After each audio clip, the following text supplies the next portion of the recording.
ஓம் சாந்தி 23/12/2025 காலை முரளி பாப்தாதா மதுபன்.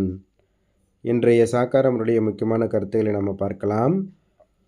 பாபா சொல்கிறாங்க, இனிமையான குழந்தைகளே, ஈஸ்வரிய சேவை குறித்து எடுக்கக்கூடிய சங்கல்பம் சுத்த சங்கல்பம் அல்லது நிர்சங்கல்பம் என்று தான் சொல்லப்படும். வீணானது அல்ல.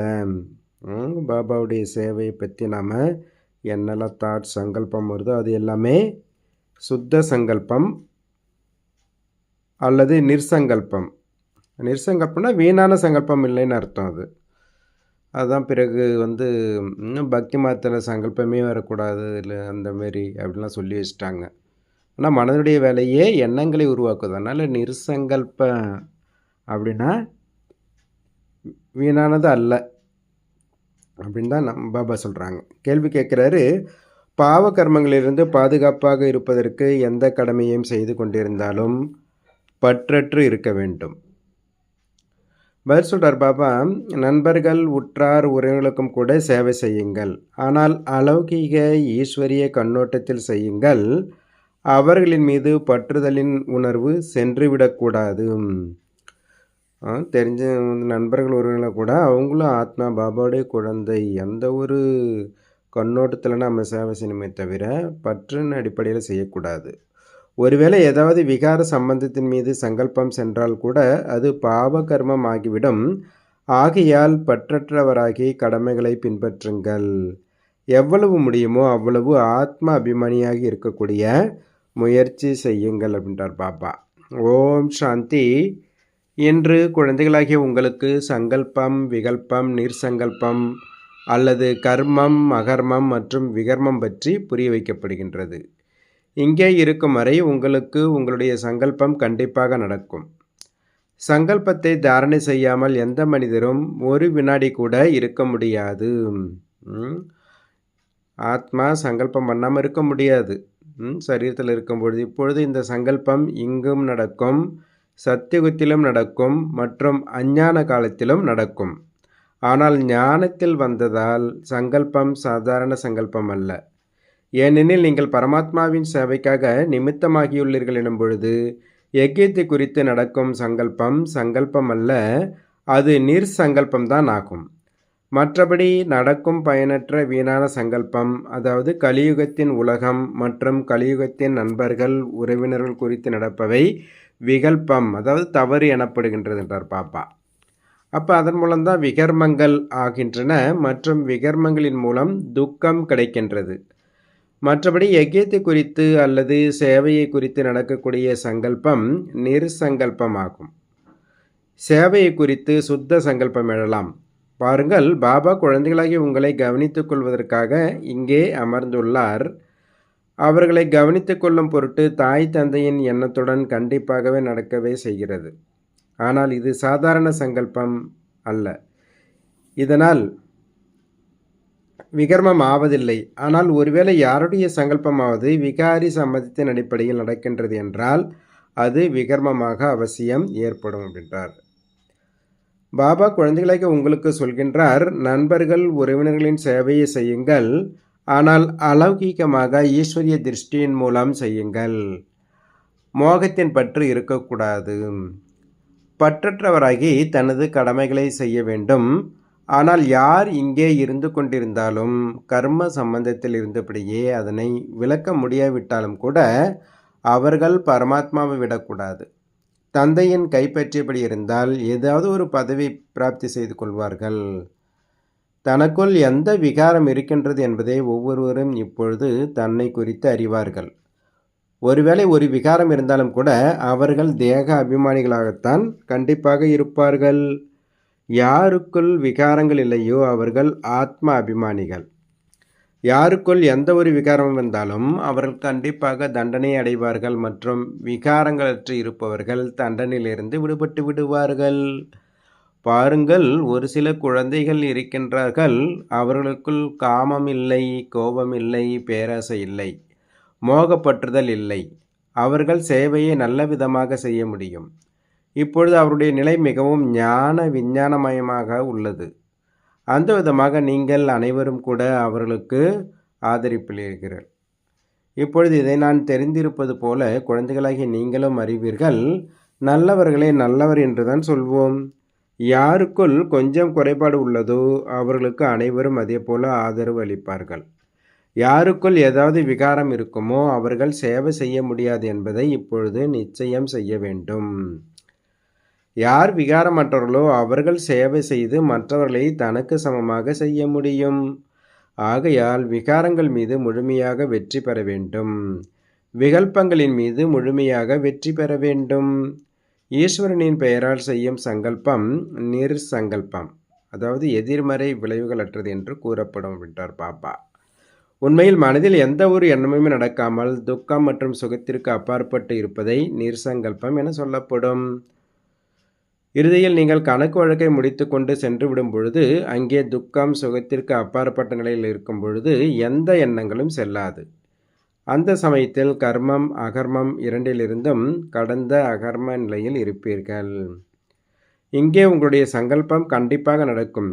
ஏனெனில் நீங்கள் முழு உலகை தூய்மை ஆக்குவதற்கு நிமித்தமாக ஆக்கியுள்ளீர்கள் என்னும் பொழுது அதற்காக உங்களுடைய சுத்த சங்கல்பங்கள் கண்டிப்பாக நிறைவேறும். சத்தியுகத்தில் சுத்த சங்கல்பம் நடப்பதால் சங்கல்பம் தீய விளைவை ஏற்படுத்தும் சங்கல்பம் அல்ல. கர்மங்கள் செய்தாலும் கூட கர்ம பந்தனம் ஏற்படாது. புரிந்ததா? இப்பொழுது கர்மம் அகர்மம் மற்றும் விகர்மத்தின் விளைவு பற்றி பரமாத்மா தான் புரிய வைக்க முடியும்.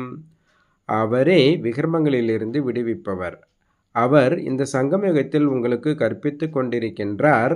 ஆகையால் குழந்தைகளே தன் மீது மிகவும் கவனம் வையுங்கள். தனது கணக்கு வழக்குகளை பார்த்தபடி இருங்கள். நீங்கள் இங்கே வந்திருப்பது கணக்கு வழக்கை முடிப்பதற்காக. இங்கு வந்த பிறகும் கூட கணக்கு வழக்கை அதிகரித்து கொண்டே சென்று தண்டனை கிடைக்குமாறு ஆகிவிடக்கூடாது. இந்த கர்ப்ப ஜெயிலின் தண்டனை ஒன்றும் குறைவானதில்லை என்றார் பாபா. அதனால் மிகவும் முயற்சி செய்ய வேண்டும்.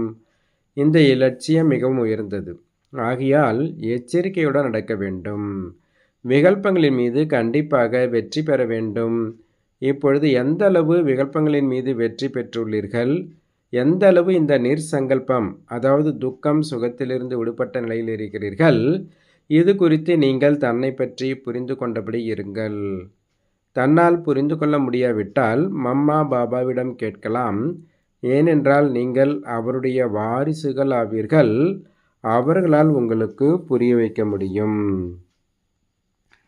பாபா சொல்கிறாங்க, நிர்சங்கல்ப நிலையில் இருப்பதன் மூலம் நீங்கள் தன்னுடையதை மட்டுமல்ல யாருடைய விகர்மங்களையும் இல்லாமல் செய்துவிட முடியும். எந்த காமம் நிறைந்த மனிதர் உங்கள் முன்னால் வந்தாலும் அவர்களுக்குள் உள்ள விகாரம் நிறைந்த சங்கல்பம் நிறைவேறாது.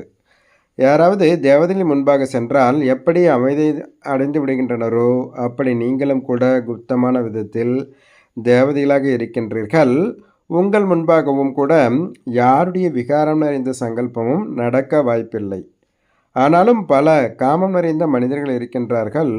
அவருடைய விகாரம் நிறைந்த சங்கல்பம் சிறிது நடந்தாலும் கூட நீங்கள் யோகயுக்தமாகி நின்றிருந்தீர்கள் என்றால் அது உங்கள் மீது போர் செய்ய முடியாது. குழந்தைகளே, நீங்கள் பரமாத்மாவிடம் உங்களது விகாரங்களின் அர்ப்பணம் கொடுக்க இங்கே வந்துள்ளீர்கள். ஆனால் ஒரு சிலர் இன்னும் கூட விதிப்படி பலி கொடுக்கவில்லை. அவர்களின் யோகம் பரமாத்மாவுடன் இணைக்கப்படவில்லை. முழு நாளும் புத்தி யோகம் அலைந்தபடி இருக்கின்றது. அதாவது ஆத்மாபிமானி ஆகவில்லை. தேகாபிமானி ஆவதால் பிறருடைய சுபாவத்தில் வந்து விடுகின்றனர். அதன் காரணமாக பரமாத்மாவிடம் அன்பை நிலையாக வைக்க முடிவதில்லை.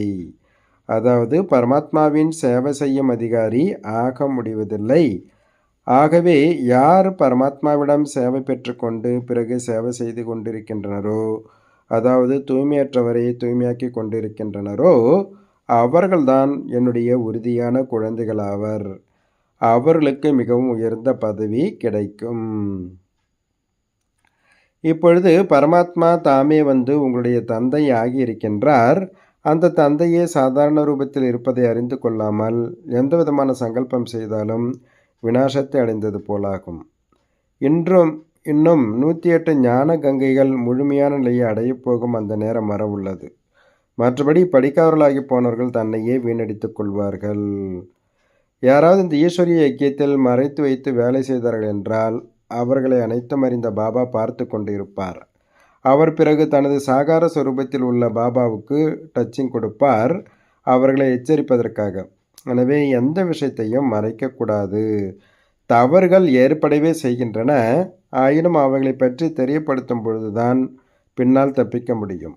ஆகையால் குழந்தைகளே எச்சரிக்கையுடன் இருங்கள் என்றார் பாப்பா. குழந்தைகள் முதலில் நான் யார், குறிக்கோள் என தன்னை பற்றி புரிந்து கொள்ள வேண்டும். நான் என்பது சரீரத்தை குறிப்பதில்லை, நான் என ஆத்மாவை சொல்கின்றோம். ஆத்மாவாகிய நான் எங்கிருந்து வந்தேன், யாருடைய குழந்தையாக இருக்கின்றேன், நான் ஆத்மா பரம்பிதா பரமாத்மாவின் குழந்தை என ஆத்மாவுக்கு தெரியும் பொழுது தந்தையை நினைவு செய்வதன் மூலம் குஷி வந்துவிடும். தந்தையின் தொழில் என்ன என்று தெரிந்து கொள்ளும் பொழுது குழந்தைகளுக்கு குஷி வருகிறது. எதுவரை சிறியவர்களாக இருக்கின்றனரோ, தந்தையின் தொழிலை பற்றி தெரிந்து கொள்ளாமல் இருக்கின்றனரோ, அதுவரை குஷி இருக்காது. பெரியோராக ஆக ஆக தந்தையின் தொழிலை பற்றி தெரிந்து போகின்றது. அப்பொழுது அந்த போதை குஷி ஏறிவிடுகிறது. ஆக முதலில் அவருடைய தொழிலை பற்றியும், நம்முடைய பாபா யார், அவர் எங்கே வசிக்கிறார் என தெரிந்து கொள்ள வேண்டும். ஆத்மா அவருக்குள் ஐக்கியமாகிவிடும் என்று சொன்னால் ஆத்மா விநாசமாவது என ஆகிவிடும். அப்பொழுது குஷி யாருக்கு வரும்? உங்களிடமிருந்து யாராவது புதிய மாணவர்கள் வந்தார் என்றால் அவர்களை கேட்க வேண்டும், நீங்கள் இங்கே என்ன படிக்கின்றீர்கள், இதன் மூலம் என்ன பதவி கிடைக்கின்றது? அந்த கல்லூரியில் படிப்பவர்கள் சொல்வார்கள், நாங்கள் டாக்டர் ஆகி கொண்டிருக்கின்றோம், இன்ஜினியர் ஆகி கொண்டிருக்கின்றோம். அப்பொழுது இவர்கள் படித்து கொண்டிருக்கின்றார்கள் என அவர்கள் மீது நம்பிக்கை வைப்பார்கள் அல்லவா? அதுபோல் இங்கும் கூட மாணவர்கள் சொல்வார்கள், இது துக்கத்தின் உலகம், இது நரகம் அல்லது பிசாசுகளின் உலகம் என சொல்கின்றோம்.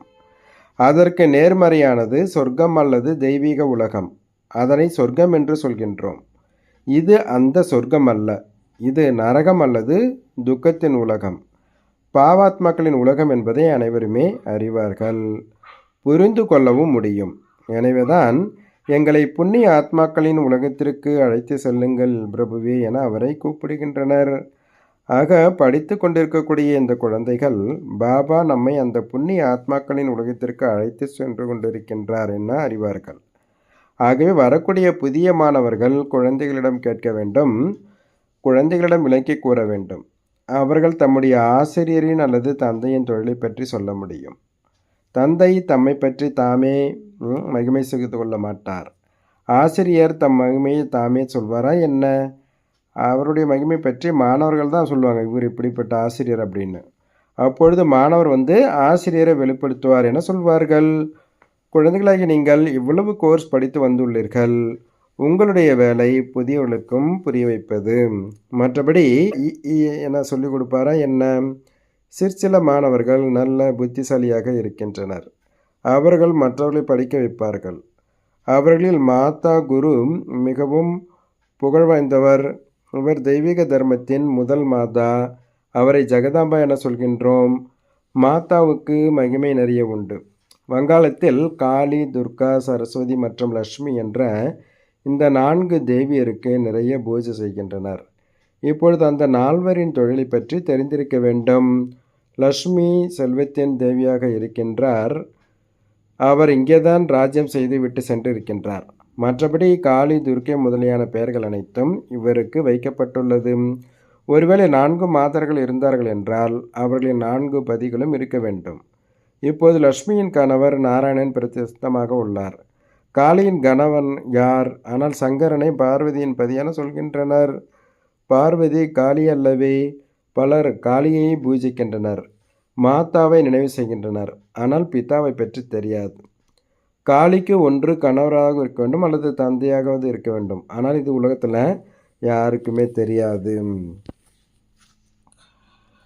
பாபா சொல்கிறாங்க, நீங்கள் புதிய மாணவர்களுக்கு தந்தையை பற்றி கற்றுத்தர வேண்டும், பிறகு ஆஸ்தியை பற்றி புரிய வைக்க வேண்டும். தந்தை தான் இறைவர், அவர்தான் பரமாத்மா. எதுவரை இதை முழுமையாக புரிந்து கொள்ளவில்லையோ அதுவரை பரமாத்மாவின் மீது அந்த அன்புன்றது ஏற்படுறது கிடையாது, குஷி வர்றதில்லை என்றார் பாபா. ஏன்னா முதல்ல அப்பாவை பற்றி தெரிந்து கொள்ளும் பொழுது தான், அவருடைய தொழிலை பற்றி தெரிந்து கொள்ளும் பொழுது தான் குஷி வருவாங்க. ஆக இந்த முக்கியமான விஷயத்தை புரிந்து கொள்வது தான் குஷி இருக்கின்றார் பாபா. இறைவன் எப்பொழுதும் மகிழ்ச்சியாக இருப்பவர், ஆனந்த சுரூபமானவர். அவருடைய குழந்தைகளாம் எனும் பொழுது அந்த குஷி ஏன் வரக்கூடாது, அந்த குதூகலம் ஏன் ஏற்படுவதில்லைன்னு கேட்கிறாரு. நான் கடவுளின் குழந்தை, நான் எப்பொழுதும் மகிழ்ச்சியான மாஸ்டர் பகவான். அந்த குஷி வருவதில்லை என்றால் தன்னை குழந்தை என புரிந்து கொள்ளவில்லை என்று அர்த்தம். பகவான் எப்பொழுதும் மகிழ்ச்சியானவர், ஆனால் நான் மகிழ்ச்சியாக இல்லை என்றால் தந்தையை தெரிந்து கொள்ளவில்லை என ஆகும். சகஜமான விஷயம்தான் பாபா. ஒரு சிலருக்கு இந்த ஞானத்தை கேட்பதற்கு பதிலாக அமைதி பிடித்திருக்கின்றது. ஏனென்றால் ஞானத்தை கூட எடுக்க முடியாத நிலையில் பலர் உள்ளனர். அவ்வளோ நேரம் எங்களுக்கு எங்கெங்க இருக்குது அப்படின்றாங்க. இந்த தந்தையை மட்டும் தெரிந்து கொண்டு அமைதியில் இருந்தால் கூட அதுவும் நல்லதே. சென்று பரமாத்மாவின் நினைவில் அமர்றாங்க. அப்படி பரம்பிதா பரமாத்மாவின் அந்த பரம ஒளியின் நினைவில் இருந்தால் கூட நல்லதே ஆகும். அவருடைய நினைவில் சன்னியாசிகள் கூட நிர்விகாரிகள் ஆக முடியும். ஆனால் வீட்டில் அமர்ந்தபடி நினைவு செய்ய முடியாது. அங்கே குழந்தை குட்டிகளின் மீது மோகப்பற்றுதல் ஏற்பட்டபடி இருக்கும். ஆகையால் சந்நியாசம் செய்கின்றனர். தூய்மையானவராகிவிட்டால் அதில் சுகம் இருக்கிறது அல்லவா. சந்நியாசிகள் அனைவரையும் விட நல்லவர்கள். ஆதிதேவன் கூட சந்நியாசி ஆனார் அல்லவா. அவருடைய கோவில் முன்னால் உள்ளது. அங்கே தபஸ்யா செய்து கொண்டிருக்கின்றனர். கீதையில் கூட சொல்கின்றனர், தேகத்தின் அனைத்து தர்மங்களையும் சந்நியாசம் செய்யுங்க. அவர் சந்நியாசம் செஞ்சுட்டு போயிட்டாருன்னா மகாத்மா ஆகிவிடுறாரு. இல்லறவாசியை மகாத்மான்னு என்ன சொல்வது முறையல்ல. உங்களையோ பரமாத்மா சந்நியாசம் செய்வித்தார். சந்நியாசம் செய்வதே சுகத்திற்காக. மகாத்மாக்கள் ஒருபொழுதும் துக்கமிக்கவர்களாக ஆவது கிடையாது. ராஜாக்கள் கூட சந்நியாசம் செய்யும்பொழுது கிரீடம் முதலியனவற்றை வீசி எறிந்து விடுகின்றனர். கோபிசந்த் என்பவரின் சந்நியாசம் செய்தது போல அதில் கண்டிப்பாக சுகம் இருக்குது என்றார் பாபா. தாரணைக்கான முக்கிய சாரம், ஃபஸ்ட்டு பாயிண்ட், எந்த ஒரு தலையீடான காரியத்தையும் மறைத்து வைத்து செய்யக்கூடாது. பாப்தாதாவிடம் எந்த விஷயத்தையும் மறைக்கக்கூடாது. மிக மிக எச்சரிக்கையுடன் இருக்க வேண்டும். ரெண்டாவது பாயிண்ட்டு, மாணவர் ஆசிரியராகி தந்தையை வெளிப்படுத்துவார்கள். படித்ததை பிறருக்கும் கற்றுத்தர வேண்டும். எப்பொழுதும் மகிழ்ச்சியான இறைவனின் குழந்தைகள் இந்த நினைவில் அளவற்ற குஷியில் இருக்க வேண்டும். பாபா வரதானம் கொடுக்குறாங்க. விகாரங்கள் என்ற பாம்பை கூட படுக்கையாக ஆக்கிவிடக்கூடிய விஷ்ணுவிற்கு சமானமாக எப்பொழுதும் வெற்றியாளர் கவலையற்றவர்களாக இருப்பீர்களாக. விஷ்ணுடைய பாம்பு படுக்கை என்று காண்பித்திருப்பது வெற்றி அடைந்த குழந்தைகளாகி உங்களுடைய சகஜ யோகி வாழ்க்கையின் நினைவார்த்தமாகும். சகஜ யோகத்தின் மூலமாக விகாரங்கள் என்ற பாம்பு கூட அடிமையாகி விடுகிறது. எந்த குழந்தைகள் விகாரங்கள் என்ற பாம்புகள் மீது வெற்றி அடைந்து அவற்றை தனது ஓய்வு படுக்கையாக ஆக்கி கொண்டு விடுகிறார்களோ அவர்கள் எப்பொழுதும் விஷ்ணுவைப் போல மகிழ்ச்சியானவர்களாகவும் கவலையற்றவர்களாகவும் இருப்பார்கள். எனவே எப்பொழுதும் விகாரங்களை அடிமைப்படுத்தி இருக்கும் அதிகாரி ஆவேன் என்று தனது சித்திரத்தை முன்னால் பாருங்கள். ஆத்மா எப்பொழுதும் ஓய்வான நிலையில் கவலையற்று இருக்கின்றார். ஸ்லோகன் சொல்கிறாரு, பாலகன் மற்றும் எஜமானன் என்ற தன்மையின் சமநிலை மூலமாக திட்டத்தை நடைமுறையில் கொண்டு வாருங்கள் அப்படின்றார் பாபா. நல்லது. ஓம் சாந்தி, ஓம் சாந்தி, ஓம் சாந்தி. நன்றி பாபா.